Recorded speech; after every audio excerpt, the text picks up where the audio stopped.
Hello, everyone. Happy Easter weekend. I am Chris Lee, joined by Max Barr and Blake Lovell of Southeastern 14. We are here to preview Tennessee's rematch with Purdue, this time in the NCAA tournament on Easter Sunday, 2:20 Eastern. You can catch that on CBS or in person at Little Caesars Arena in Detroit, Michigan. Before we break down the game on both sides, a reminder, we are presented by BetOnline. The tournament is here. BetOnline is your bracket headquarters for this season with the best bracket contest out there. Odds, lines, info on every game, every round, right up into the national championship. You can access the most up-to-the-minute wagering information anytime from your desktop or mobile devices, even track your bracket real-time all the way through the tournament. Head to BetOnline today. Get in on all the action. Remember to use promo code BELIEVE for your 50% welcome bonus on your first deposit. BetOnline, the game starts here. Well, since we're an SEC channel, let's start with the Vols. Tennessee had an abrupt ending to its pre-NCAA tournament portion of the season, playing awfully against Mississippi State in Nashville, where we watched courtside that one. Before that, a home loss to Kentucky. Tennessee shot horribly in its first two NCAA tournament games and yet advanced. Then knocked off Creighton in what I thought was a tough matchup. The Vols were so consistent all year. Such a good offensive team. Dalton Connect was maybe the player of the year in the country, save one guy, according to a lot of people. We'll talk about that guy later in this video. Big surprise there. But what do we make of the Vols now that the dust is settled on the wild ride it was the season, then what we saw the last maybe 5 games as we head into this one? I'll start with you, Max Barr.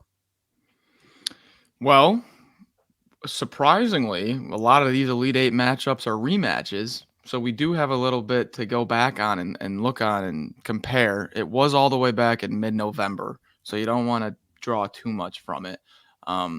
And that's like a point that I want to make, is don't draw too much from this, because you had Tobe Awaka, who wasn't really playing in that tournament all that much because I think he was nursing an ankle injury.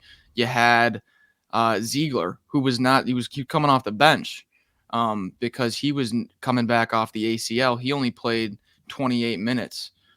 He's been playing 40 for like the past month. And you had, now this will be a factor. It's going to be in any time you play against Zach Edey, but Adu fouls out in 13 minutes and Awaka fouls out in 13 minutes. You got nothing out of either of them. So there was a lot going on there in that first matchup where it's a lot different this time around. And similar for Purdue. Mason Gillis only plays 12 minutes, attempts 1 shot. He's been one of their best 3-point shooters and spacing the floor from the stretch 4 position lately. So on both sides, you got a lot that's kind of changed in the way that they play and minutes, who's the rotations and whatnot. So just initially, before even diving into this matchup, just kind of want to set the baseline. Like, this probably is going to be much different than the first time around.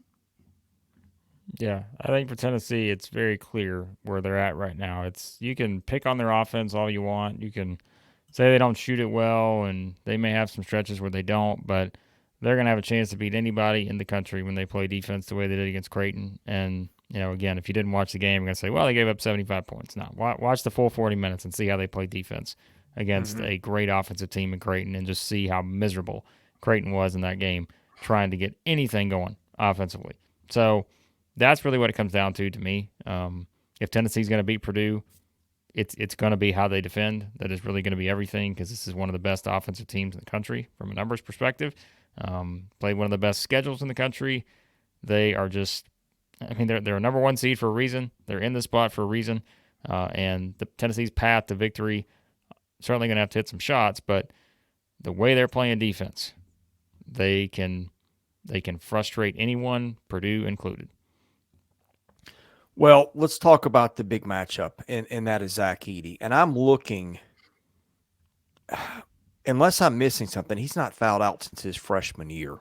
That's one of many remarkable stats. We can fact check that one later, but I'm looking down and saying one key, if you're Tennessee, to winning this game is get Zach Edey out of the game. Well, based on history. Good luck with that. So that's number one. What he does when he's on the floor, this is incredible. It's not just the stats, but it's like the per 40 minutes. He scores 31 points a game. He's got an offensive rating of 136, a defensive rating of 97. He pulls 15 rebounds and a half per 40 minutes. He fouls, under 4 fouls per 40 minutes. This is what's incredible. He hits a free throw every 4 minutes of playing time. Not attempts, but hits. Chris, you want me to give you the ultimate stat I can keep on going, but how in the world do you deal with that? Go ahead. Well, hang on a second. If you want to compare this, if you're a Tennessee fan and you want to know, which I know you do, but if you really want to know how many times he gets to the free throw line and put it in the concept of just a big number, right? He has made 287 free throw attempts this year. 287 is how many he's made. No one on Tennessee has attempted more than 200 free throw attempts this year. He has made 287 of 402. He has doubled Tennessee's highest free throw attempt guy, which is Dalton Knecht, with 200. Zach Edey has shot 402. And again, made 287. So he's made 87 more than Dalton Knecht has attempted. And it's not like they don't have other good players. They've got Lance Jones. They got Braden Smith. They got Fletcher. Like, how do these – you look at this statistically, how do these guys ever lose? What a setup. Why they only have a few of them. A lot of confidence for Tennessee fans early in this video. Well, I'm not – this is not about Tennessee. This is about Purdue, this particular part of the video. They are a tough matchup. They're a reason they're a number one seed. Their reason they were people's national title picks, although you got Connecticut potentially looming on the other side. This is a matchup that if things are going to go to your way, you've got to get some things that go well. You probably got to get some breaks with the whistles. I mean, look, if Tennessee wins this game and gets to the Final Four, it will have earned it, no doubt about it.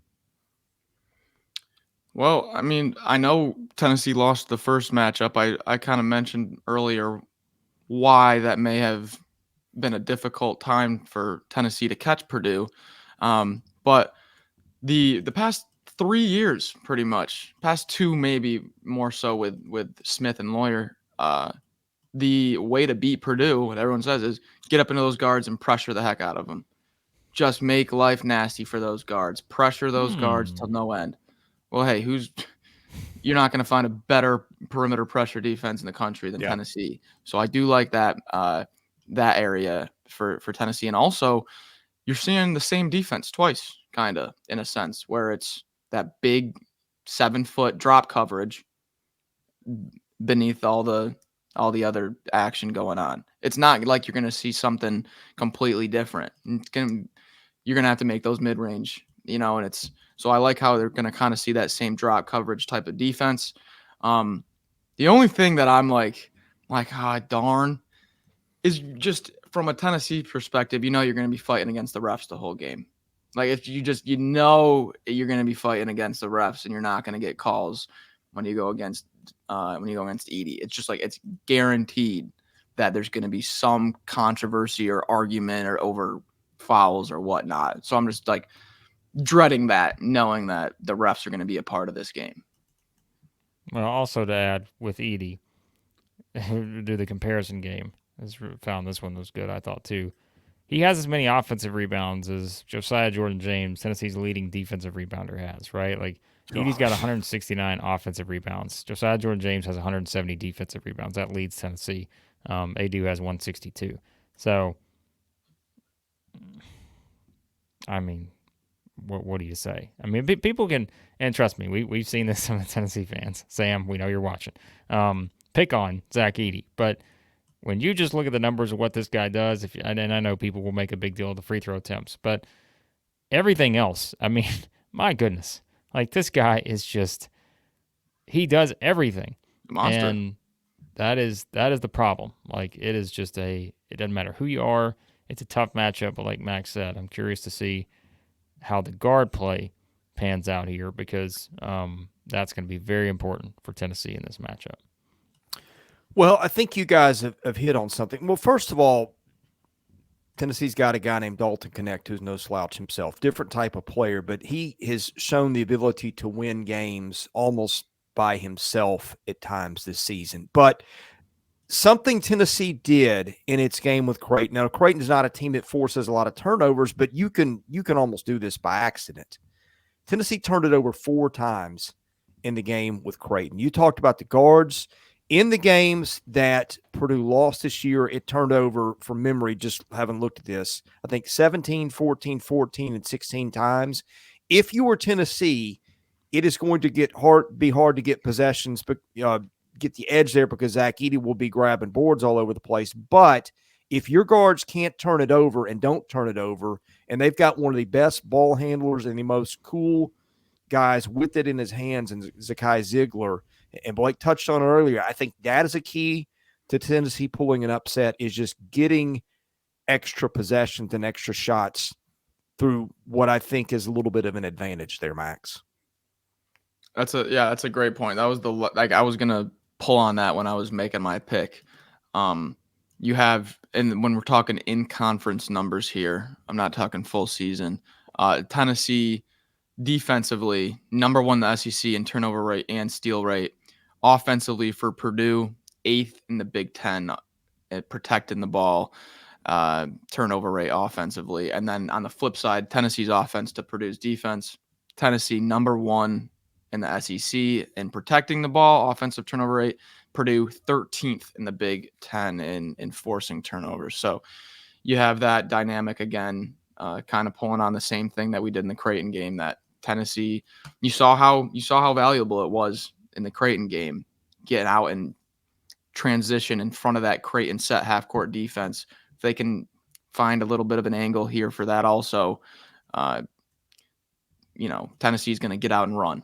So, yeah, I was going to say that the one thing I would tie together between this game and the Creighton game, now obviously there's a different dynamic, but there are a lot of similarities, I think, because you're playing a team that just does not force you to make mistakes. And like Tennessee offensively is going to be in a position where it can do the same thing. Like I don't see a box and 1, a triangle and 2 being played by Purdue here. Could be wrong, but I suppose it's possible. You can just throw Edey in the middle of the on the bottom of the triangle, just say, hey, here we go. But again, I think Tennessee's, we've said it this year, right? It's if Tennessee's going to struggle sometimes shooting the ball, which they didn't in the game against Creighton, you need those possessions. Every possession is valuable if you're struggling to make shots. But I mean, we mentioned they turned over 4 times against Creighton, and they went like 20-something plus minutes without a turnover. If they can do that again here, because it is a team, they just look at the numbers and say they don't force a lot of turnovers, then Tennessee's going to have every opportunity to get Dalton connect the shots he needs. You're going to have every opportunity to give everybody else, James and all the other guys who are going to step up and make big plays here, Ziegler. And so I think that part sets up well for Tennessee. But again, I am curious now that you see a team throw a defense like that at Tennessee. What does Purdue decide to do here? Because they've got options, especially when you got a guy like Edey in the middle, right? So I'm curious to see if they try anything a little bit different here to really try to get at Tennessee. But even if not, I still think the point stands. I think Tennessee will be able to do what they at least want to do offensively. Just because of the turnover aspect and just how valuable Ziegler has been in terms of taking care of the ball. Yeah, I think that's an interesting point that you just threw out there, Blake, and I hadn't thought of it till just now. Like, how much can Purdue just go zone? Now the issue you have is connect, and maybe that's the reason you can't, because he can just hit shots that nobody else in the country can probably hit. And that's the one equalizer for Tennessee, is it's got a little something in a different way that most teams never have to deal with too. Let's not discount that. And I think the getting out in transition part is interesting, because that's how you get Zach Edey factored out of the defensive end of things. And Tennessee has done that at times. And you've got a point guard who knows when to push it, who knows when to slow it. There are some pieces there for Tennessee to neutralize a lot of what nobody can deal with Purdue, and I would expect Rick Barnes to push those buttons. Yeah, ready for some picks? You guys got some more stuff? I've got my pick.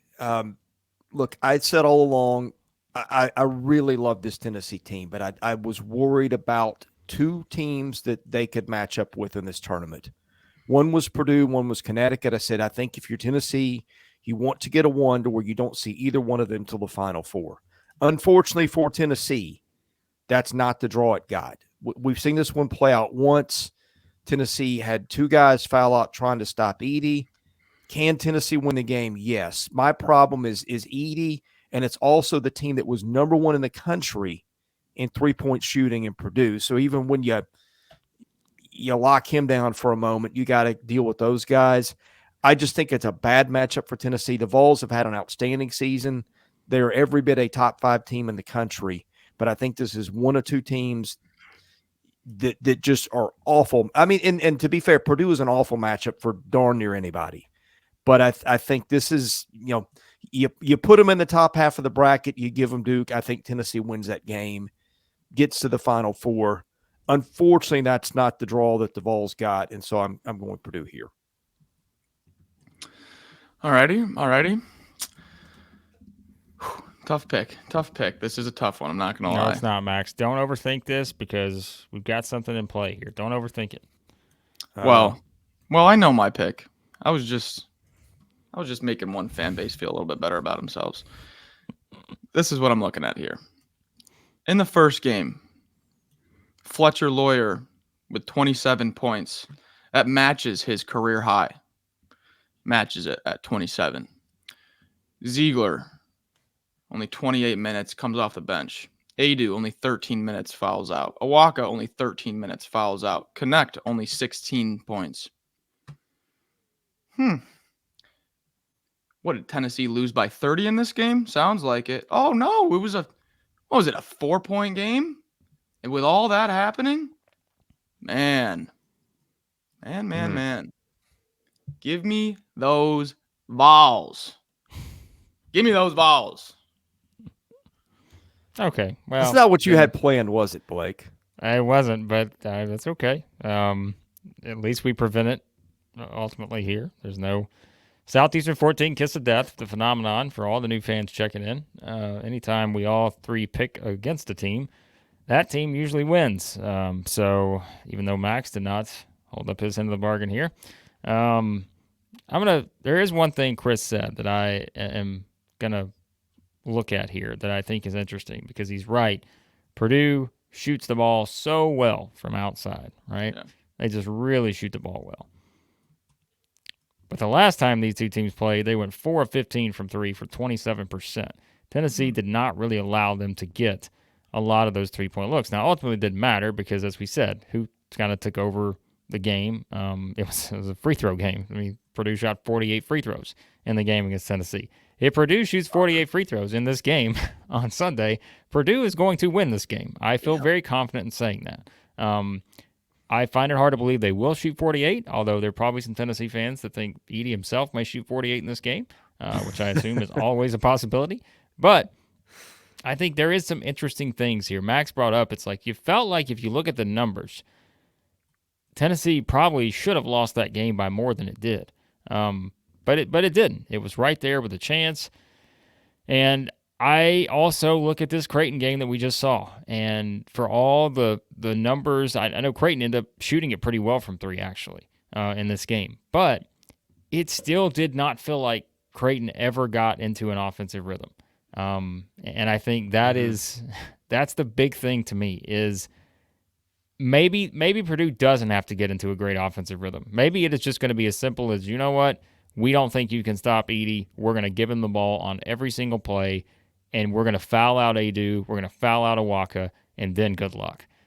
Maybe that's just what's going to happen. And if it does, then we know how this game ends. It's going to be Purdue winning the game. But defensively, I'm very curious what Purdue does here because someone said it may have been Coach Rice.